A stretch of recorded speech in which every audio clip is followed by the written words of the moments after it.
Hello everyone, कैसे हैं आप सब। मैं कोमल। और चलिए बात करते हैं, जब आपने फर्स्ट इन फिल्म को आपने रिलीज कर दिया, then what would be next step, right.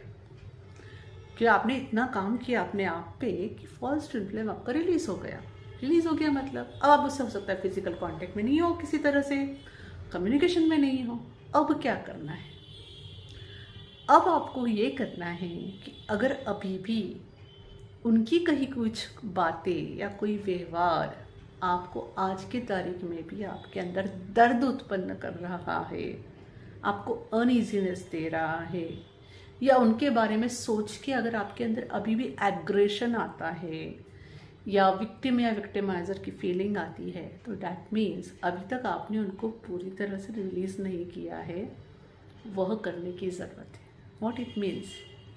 It means उन्होंने जो जो आपको मिरर किया है, यह करके उसे हील करने की ज़रूरत है आपके अंदर, जिससे आप अपने अंदर पीस में आ सको। जब आप अपने अंदर पीस में आ जाओगे तो फिर आप उन सारे इंसिडेंट्स को देखकर इस तरह के लोअर वाइब्रेशन में फिर नहीं जाओगे। अंडरस्टैंड? आपको समझ में आएगा कि उनका रोल क्या था जो उन्होंने आपके लाइफ में प्ले किया। आप उनके पास वापस नहीं जाओगे, लेकिन उस रोल को समझोगे। Understand? You will be in peace in yourself. और सबसे बड़ी चीज़ है यहाँ पे, पता है आप क्या करोगे? खुद को माफ़ करोगे। क्योंकि जब भी हम किसी से कोई गलत एक्सपीरियंस हमें होता है ना, तो हम ये सोचते कि हमें उसे माफ़ करना है, उसे लेट गो करना है, और ये सब हम चाहते रहते कि वो पर्सन को रियलाइज़ हो कि उसने हमारे साथ कितना गलत किया है। ये सब हम चाह रहे होते। एक्चुअल में हम चाहते रहते कि हम वहाँ पीस में आ जाए, और पीस में इसलिए नहीं आ रहे होते क्योंकि वहाँ पे हमने अपने आप को माफ़ नहीं किया होता है। हम ग्रजेस पाल के बैठते हैं खुद के लिए, इसलिए वो सारी चीज़ें जब जब याद आती रहती है आप परेशान होते रहते हो, दुखी होते रहते हो। सबसे पहले वहाँ अपने आप को प्यार दो। उस सारे इंसिडेंट को, पहला इंसिडेंट देखो क्या था जो आपको बहुत परेशान कर रहा है, तो उस समय आपको क्या चाहिए था उस पर्सन से, वो अपने आप को दो। अगर उस समय आपको वैलिडेशन चाहिए था तो अपने आप को वैलिडेशन दो, एप्रिशिएशन चाहिए था वो दो, प्यार चाहिए था प्यार दो। अपने आप को सुनना चाहते हैं, एक डायरी निकालो, लिखो, पढ़ो लिख कर, ओके।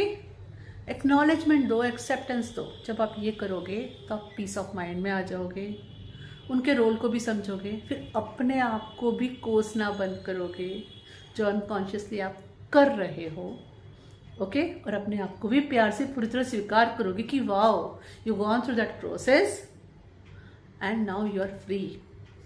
क्योंकि यूनिवर्स जो लेसन्स उनके थ्रू आपको सिखाना चाहती थी आपने पूरी तरह सीख लिए, तो अब वापस आपको उनको जीने की ज़रूरत नहीं पड़ेगी ना। अब ऐसा कोई इंसान आपकी लाइफ में फिर से नहीं आएगा या नहीं आएगी जब आपको वो सेम ट्रिगर्स वापस दे। जब वो आप कोर्स से सीख लेते हो तो ट्रिगर्स आना बंद हो जाते हैं।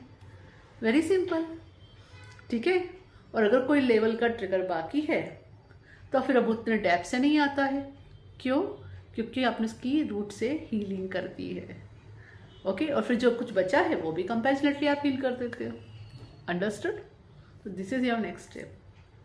अगर आपने फॉल्स को आप रिलीज कर चुके हो तो this is your next step. अपनी हीलिंग कीजिए यहाँ, जिससे अब आप अगर अपने ट्रू ट्विन फ्लेम को मैनिफेस्ट करते हो तो यह एक्सपीरियंसेस वहाँ से नहीं मिलेंगे, क्योंकि आपने अपना काम पूरा कर लिया। वरना ट्रू ट्विन फ्लेम के साथ आपका connection is energetically very high. वो हर चीज़ एम्पलीफाई करते हैं।